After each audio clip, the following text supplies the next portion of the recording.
You're back. I love it. My name is Lenny B. I am a voiceover audio engineer, and this is a coaching session with a voiceover artist, one of my clients. Her name is Julie OConnell, and we are discussing marketing. We are trying to get her voiceover business from here, and we're elevating it with marketing, which is a challenge for a lot of people. All of the information that we discuss on the subject of marketing in these episodes are based on my marketing training course, which is available on my website. It's called Modern Synergy Marketing for Voiceover. And so this is really a one-on-one coaching session with Julie, where we really break down the entire course. If you watched this whole series, you're really looking at the entire marketing course. It's an open book. So there's a couple things going on in this particular episode. This is episode 9, and it's really kind of in two pieces because Julie has she's approaching the end of her studio rebuild, a do-it-yourself upgrade and rebuild. She had a flood, and then she tore it all apart, and she rebuilt her studio. And in this episode, we talk about acoustic treatment quite a bit. And then we discuss marketing, so it's kind of like a half and half. But she's really excited about her new studio. You'll see, and in future episodes of this podcast and this video series, you're going to hear her brand new studio and how great it sounds. So we discuss acoustic treatment, how it pertains to her new studio and her space where she's recording voiceover, and then we talk about a big part of marketing online, which is SEO, search engine optimization. We talk about how it can seem and feel really complicated, but it could be easy if you look at it a particular way. And we're going to talk about that in this episode. So let's get that. First, we'll get the update from Julie about her studio, and let's join the conversation now. I'm glad you're here. Julie is joining us now, and I hear you've got some news that you want to share. What's happening? I do. So originally I wanted to make my own acoustic panels, Right. and I know I could, and I know I'd do great, but I But, have decided to buy them all from GIK Acoustics. oh, cool. I Okay. did a So, bunch of measurements. I've been going back and forth with one of their representatives, oh, good. and I've They're just been kind of mind's eyeing it. Great. Oh, that's really good. So let me just kind of recap here. So for anyone maybe that is only seeing this video, we've got a series of conversations, and when we first started, and you and I first started, you were redoing your studio. You had some plans to upgrade some acoustic panels and things. And then there was the great flood of 2023, which is what we're calling it, where your basement kind of flooded. So you decided to take advantage of some of that downtime, and you redid your entire studio. So now I know the major construction is done. You're probably just starting to think about the sound panels, and you were going to build them, which is totally cool. And you had a guy that can help you with that. And I respect you for And I had a taking plan. that. I mean, I had everything Yeah, ready. it's a lot. It's a lot, right? So, but yeah, so you talked to GIK Acoustics, and I've got a blog post, and I think I might have sent it to you, and we talked about it a little bit, that GIK Acoustics has a room calculator where you put the dimensions and stuff in, and then they spit back exactly what you need. So you did that. I did. I went back and forth with them, and I designed where I want them myself. I had sent them all of my information, and then we just went back and forth a little bit. And the more I talked to them, the more I realized I've done enough manual labor down here right now. I Yeah, think that's really the main reason, is that I'm ready to move on, yeah. and it doesn't hurt to probably have professional panels in here. Yeah, it's just a balance. If it's something that you've got the budget for, I mean, and it's one of those things where you got to be like, okay, the time and effort that I would spend in building them, I could just take that chunk of time and actually start working with the panels already installed and done, and then just kind of move forward, and I'll make it up that way. It's just confidence, and you're going to be fine. It is. Yeah. I had wanted to make them, one of the reasons was so I could make them specifically different dimensions.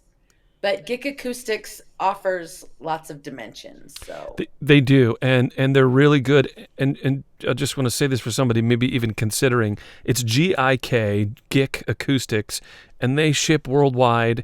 And the room calculator that they have, you could put your information in there and they'll say, oh, okay, for your room this size, we suggest if you're doing voiceover and you need no reflections, we suggest these panels and here's where you place them. But you don't have to buy. It's free. They'll do that for free. It'll just give you an idea of like, okay, I see this is what a pro company, pro panels designed, this is what it would look like. So, I mean, but that's what they're counting on is that you would go, maybe should I just buy them? And then you end up doing it. So it's just good. You know what? You know, I've said this so many times. You are the money that you're going to spend on the panels. They're not cheap, but they will make a huge difference. And you're investing in yourself. So that's a smart investment because you're responsible. If you're going to, invest in somebody else and hopefully their business and you want to get a return on your investment, it's up to them. But this is you. Right. It's up to you. I believe this is a smart investment for you. I think that I say that with all equipment. So good. So it's a good move. I'm really excited. You're going to love them. And it takes a few weeks to get. So that's what I have all in my entire room. Yeah. And it sounds really good. So, okay, cool. What color did you get? White. Nice.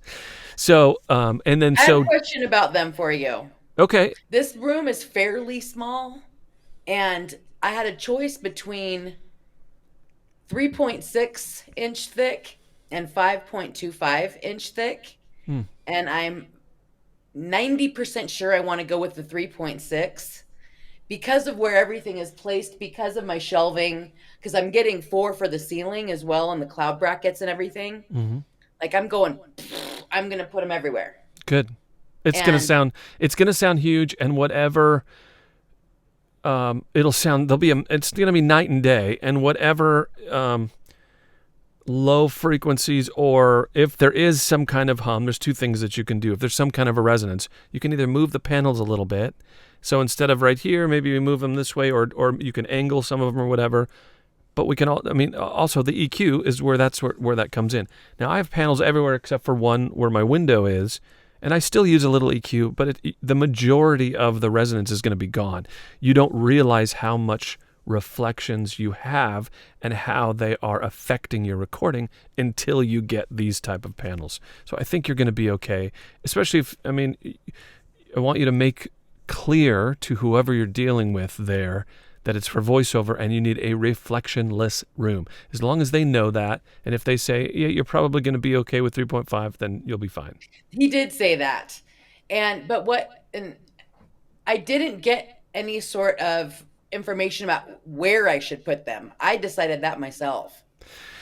Yeah, you can. And I didn't press him, but no, it's okay. It's either going to work or it's not. So what I suggest you do, and what I tell everybody, is you should place them temporarily. Now, they're big panels. You could stack them on each other or just lean them up against the wall, and then you record. Don't mount. You could mount the ceiling ones because those are probably going to be right above you. And I don't know if you have the whole ceiling or partial ceiling. Those could be, I would put those up according to whatever they say, and then lean the other ones around and try it. And then you'll listen and go, okay, there's still something weird. And it's the first reflection point. So if you have no panel in front of you and they're on either side, you may get a reflection. And so let's, shift them over. Because it's such a void of reflection, when you take them out, you'll go, you'll hear the reflections more, and you'll be more tuned to what has been removed. So you're good at all that stuff, and you hear differently than most people because you're into the sound design and then just the detail stuff. So you'll get it. And if not, I do this with a lot of people. I have them take a picture of the room, and I'll look and I'll go, oh, okay, you're talking right into your screen. That may be the problem. Let's move your screen over to the left, or let's tilt it up a little bit, because you'll realize how sensitive your microphone is. And then when you add compression and stuff, it's really fun. It's really cool. I love it. You're tuning everything to where it's the room treatment is the biggest, the most effective thing that will make your voice sound better. So you're going to love it. One last question about room treatment. Yeah. I was just going to use acoustic foam on the door. You can. So if you have, and this should make total sense, it's about the first reflection points. So your voice is going forward. if you absorb in front of you with the panels, if you absorb the first reflections, there'll be nothing to bounce back onto that door and then into your microphone, or very little. So if you have enough panels in front of you, the door is not going to cause too much of a problem. But the microphone is pointing right to the door, so some worst case scenario is you could put the foam on there. And again, this is one of the reasons why maybe you use like monster tape or temporary tape to place it up there, feel it, listen to it, record with it, and then maybe take one of the panels and put it there instead. And if it's a big enough difference, maybe, and I did this too. I got a certain amount of panels, and then 8 months later, I got another wall full of panels just because I said, this sounds great, but I know it would sound better if I put then these are the ones that you see behind me, freestanding ones. You could buy blocks that just have mounts that go on the floor, so you can add, you can keep expanding. No matter what, the panels that you purchase, it's going to be a huge improvement, so you may want to add and do stuff more. And so, yeah, don't worry. You can hang a panel on a door, though. Yeah, you could. You probably, you have to drill a hole in the door. They're not that heavy.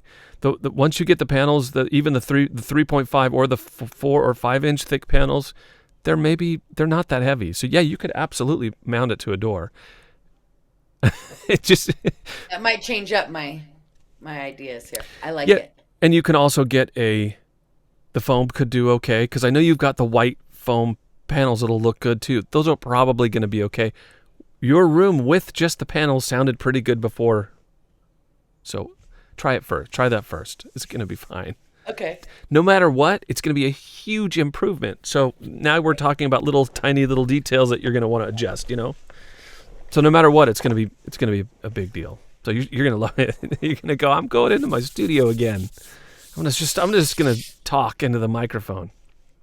It's fun, Julie, because now like the EQ and the compression really have a punch. When you have the reflections, it blurs the audio. But so now it really is punchy and staccato, and you'll hear every little detail. It'll make your microphone sound better. It'll make the preset sound better. So it's going to be cool. Yay. Did they give you an ETA on the delivery? No, because I haven't placed the order yet, because I wanted to talk to you first about the thickness. Yeah, you should be fine. I have everything ready to go. I just have to press the button. I'm telling you this because you'll understand this. When you speak into the microphone and you look at the EQ, look at the F6, and you look at the spectrum analyzer, you could see where the bass is.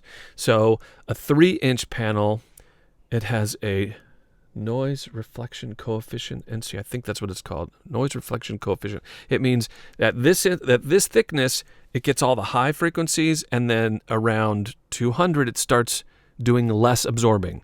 The thicker the panel, it'll go further down to 100 until it starts getting less absorption. So what's going to happen is, and you could see if you look at your voice on the EQ, you could say, okay, my voice naturally starts to drop around 200 hertz maybe, in bass. Okay, that's what it is when you're recording in your room. And then you could go and you could look at the panel. It has a graph. It'll say, okay, 3.5 will go only to here. So you can actually look at it and see the noise coefficient. Oh, and okay.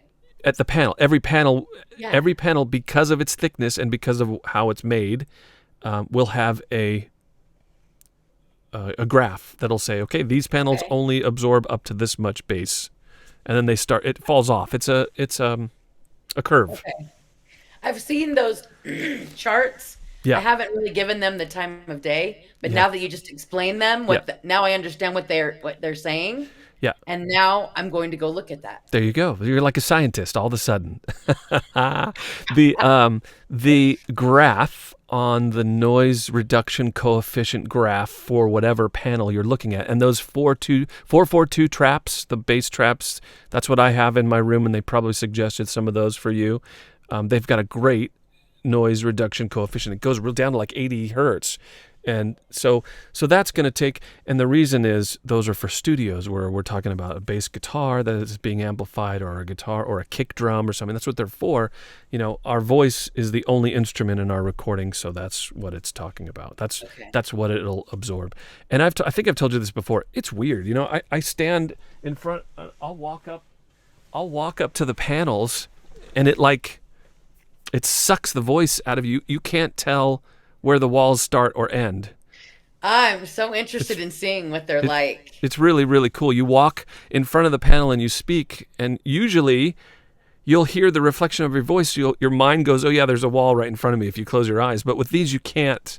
It's really weird. Oh, wow. Yeah. Okay. It just like it disappears. You're just in a void. If you close your eyes, you can't tell how big the room is, which is unnerving. It's weird.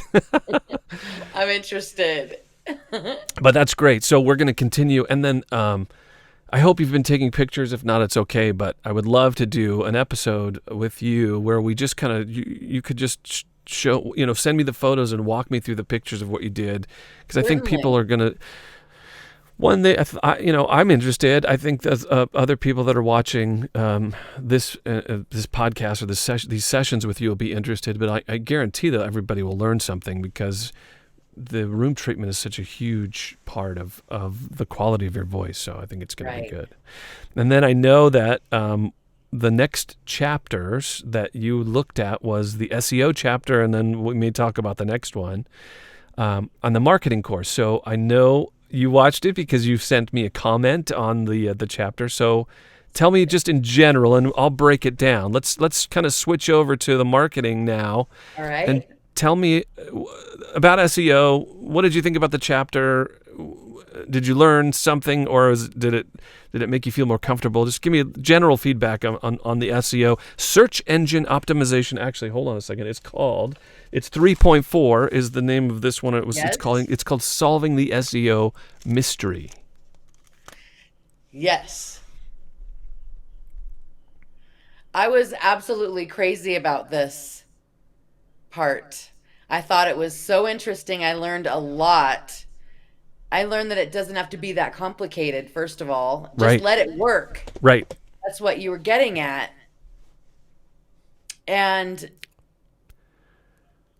I really enjoyed it a lot. I mean, I was wagging my tail, and I'm trying not to get too gushy about it, but I really want to be like, this is brilliant. This is such good information. I can't even stand it. It's mind-blowing. Good. The reason why it makes so much sense. Yes, and good. And what I want the course to do is I try to break it down to make it as simple as possible. But it's like, hey, you're going to need this information, but also this is how you're going to use it to market your voiceover business. And I think some people, they get to the SEO portion of putting things out online, filling out a bio, sending out, even if it's like LinkedIn, filling out a LinkedIn profile or putting whatever it is for business. Sometimes people are like, oh, I've heard about this SEO. I'm supposed to do these keywords and supposed to do this and that. Just understanding how it works and kind of really simplifying it, it makes you feel more confident, and it's not so scary, because it could be scary. Right. So, I'll just kind of summarize it, just kind of real quick of what the chapter's about, and then as we kind of go through this, stop me if you've got some questions. But basically, SEO gets complicated using SEO, using online content that you create to attract people looking for your skill, looking for what your business products are, okay? And in your case and the case we're talking about, it's a voiceover service. You are the product. You're the voiceover product.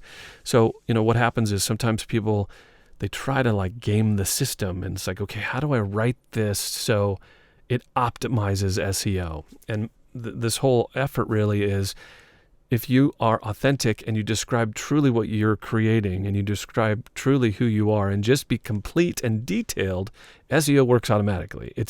You just have to write it the right way, but it's not a mystery. It's just true, right? You just have to be kind of detailed. You have to write, for instance, let me give you a specific example, and you'll agree with me on this, I think. If you create a video, like maybe one of my videos that I put on my channel, which is probably how you found me. When I create the description and the title for the video, I make it detailed, anticipating what is all the information in this video. If somebody never watches the video, I have to summarize the whole thing. And I think a big hurdle for people to get over is giving away the surprise. That's not, you can't do it that way. It's not like, let me write this description, but I'm going to hold back just the end because I want you to see the big finish in the video. Doesn't work like that. Describe everything. Summarize it. Here's where I started. Here's where I brought you. Here's where I finished. And in detail, and use the words in detail and describe it. So what happens is, and I think this is the money slide, I think in the presentation of this chapter, it's if you have a description and somebody finds you because your SEO brought them, they were searching for something, your description connected the two of you, somebody searching and then your video. If they watch your video and it doesn't deliver because the video isn't in what the description is, you have violated the expectation of that viewer, of that person. So they search for something, it connected, is like, hey, this is what you're looking for. Check out this video. They watched it, and it wasn't what is in the description. That's a bad thing. It's a negative thing. The antithesis, the other side of that is, if you describe it correctly, in detail, and in length, and then they watch the video, and it's exactly what they were searching for, that's a positive. That's actually 2 positive impressions, and that's where you get followers. That's where you get people that are like, oh my God, this is exactly what I was looking for. I love this person. I need to find out more. And that's when you get fans. That's how you grow an audience, right? So if you maybe give me an example, if we could talk about, I know we're not in too much of the detail about what you would put a video together for, but like, did you think about, okay, if I were to put a video, what are the things I would want to make sure that I put in there? Did you have any kind of like imagining how you would do some of this? Did that come to you at all? Yes, for sure. I'm not madly in love with it yet, but are you talking about my level 1 and level 2 content? Oh, okay, good. Pretty much, Because so I did write down some things for that, and it at least got my mind working and Perfect. starting to think of ideas. And this is why I think this, now we're getting to the kind of the meat and potatoes of really what our conversations are going to be. You know, as you come up with an idea and as we write a script for a video, for content, that's exactly what I want to do. I want to go through it with you and say, okay, this is a great idea, but what about this? What if somebody's looking for this? And you're going to go, oh, we're going to fill in the gaps and we're going to make these really good, solid. You're going to help me with that part? Of course. That's what we're going to do. I didn't know that. I want to build it with you. Yay. Yes.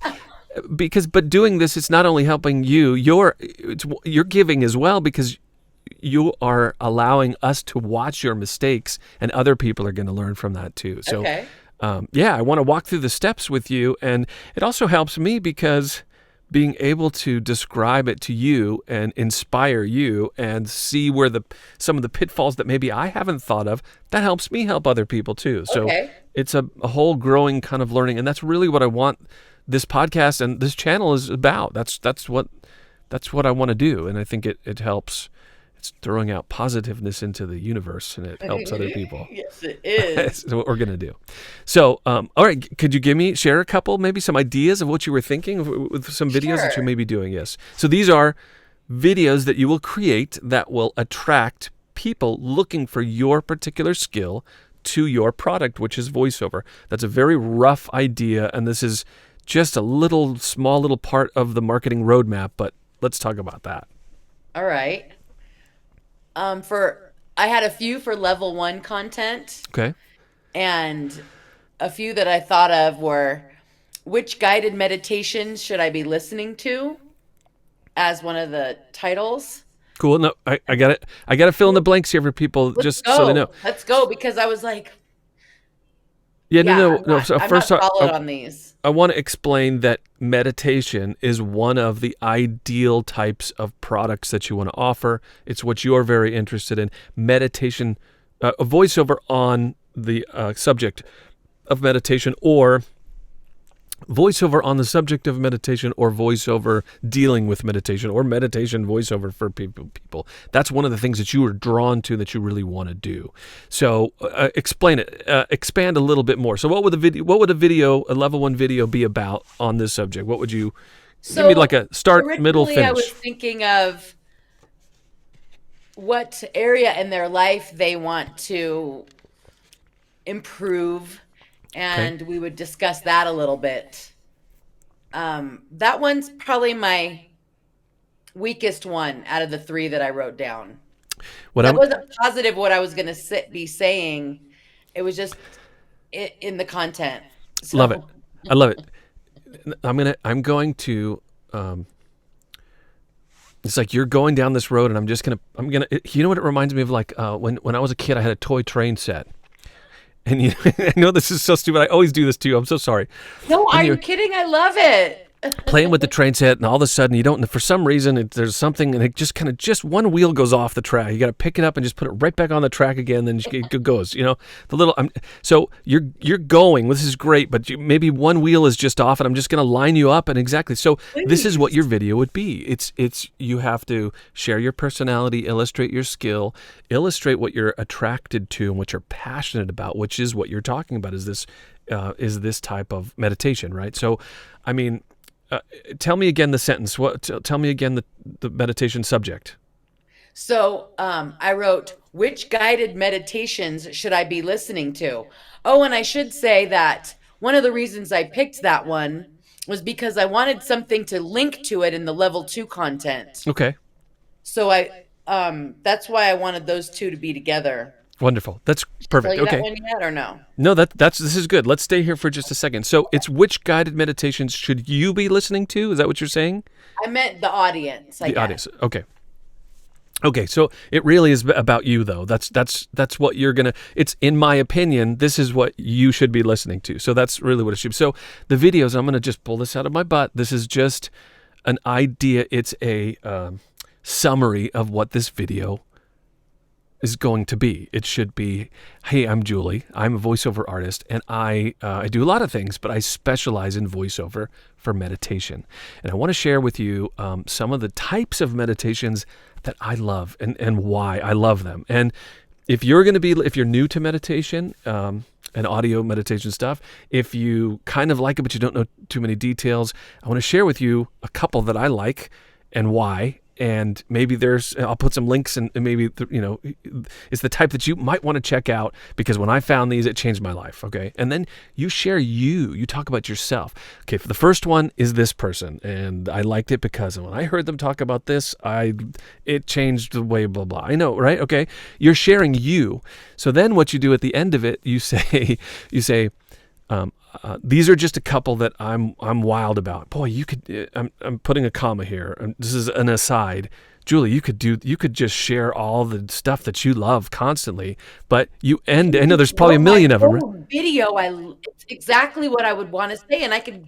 Yeah, I could definitely. You have the answer, right? You know what you love. You have the answer. But then you just say, by the way, like I said in the beginning of the video, I do voiceovers. If you are into meditation, if you have a project that you need somebody to do for voiceover, I would love to do it. I just illustrated for you why I love and why I'm connecting with meditation and why I'm passionate about it. You saw that passion. And send me your script. And if I'll send you back a free sample. Just go to my website. There's a little form you could fill out. And if you hear it and you like the way I do meditation, you've had a chance to hear my voice speaking about something that I'm passionate about right now in this last video that you're watching. And if you like the sound, if you like the way I deliver the message, and it might be good for your meditation, maybe we could work together. But I'll send you a free sample. Thanks so much. And I'm going to continue to do videos like this. Don't forget to subscribe. And I'm Julie, and my website is blah, blah, blah. So that's all it is. It's just you being you. It's a snapshot, a message of how you would talk to your friend. That's really all these are, but they have those four ingredients. Got to have the call to action. You got to have your brand in there. And I probably didn't say it right, but if you go back a couple chapters, you could look at how we came to your brand, and your brand. And we have to have a testimonial reference. So I didn't talk about that in this particular video, but you can see the pieces are right there. My point is, if you feel like, this is what I really want you to take away from this. If you feel like, I'm not sure what this video is going to be, you absolutely know what the video is going to be, because it's just what you feel. And I'm just guiding you and putting that train back on the track to go in the right direction. You have to say who you are. You have to illustrate your passion, why you like it. And it's just like you're turning your friend on to something that you dig. That's all you're really doing. And And if you describe it correctly and you title it correctly, it's going to draw the people that are into what you're doing. One video will draw some people. 2 videos will draw more than twice as many people. 3 videos will draw more than 3 times as many people. And it works while you're sleeping. This is too good. I won't go into as much detail, but give me another one. Do you have another idea? That's Yes. a good level 1. That was good.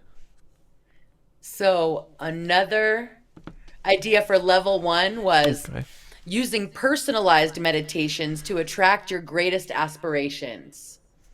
So explain that a little bit. Like, what would be an example of a personal aspiration? Meaning, if I work with you and we write your script together, we can get detailed. I have a story behind that. I was listening to these specific meditations, and I was like, if they only said this, if they only said that. And that's kind of what got me even doing this in the first place, was I'm going to make my own then. That I'm going to say what I want it to say. Yeah, why not? I mean, like, because it would be like, it's just a demo, really. It's right. It's like you're illustrating even further. And I've always said this, and I think I've mentioned this to you before, your videos, your marketing content is going to really attract 3 types of people. And it's all good. All types of those all 3. Did I tell you this before?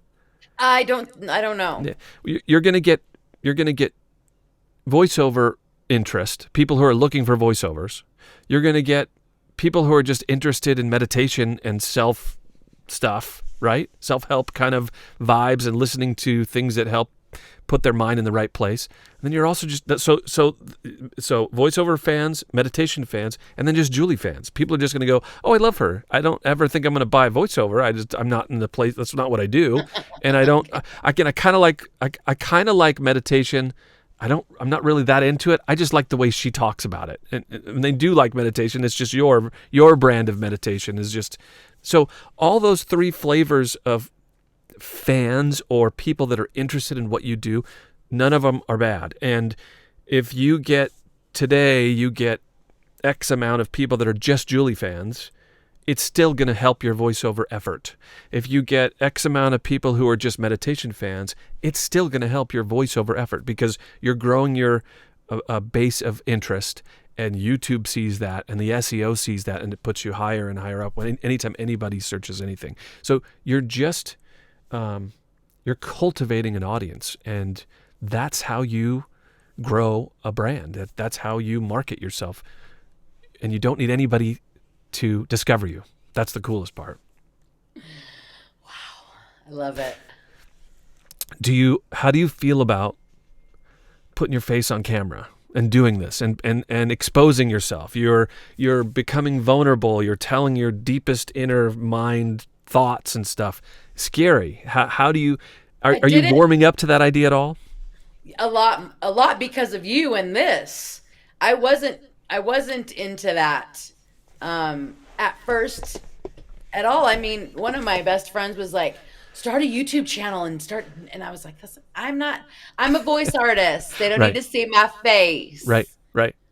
But doing this with you is making me more comfortable. And then going through this course makes me realize that this is really the key. And yes, I'm getting very much more comfortable with this idea and definitely into it now. You can see the possibility of, okay, I could see having 5, 10, 15 videos on this. I could see doing that. It's not freaking me out so much. Yeah, because you have something to say. It's not just like a spotlight goes on and you're just like, oh God, now what? Right. Yeah. You have you've got a purpose. You've got a destination that you're bringing these messages to.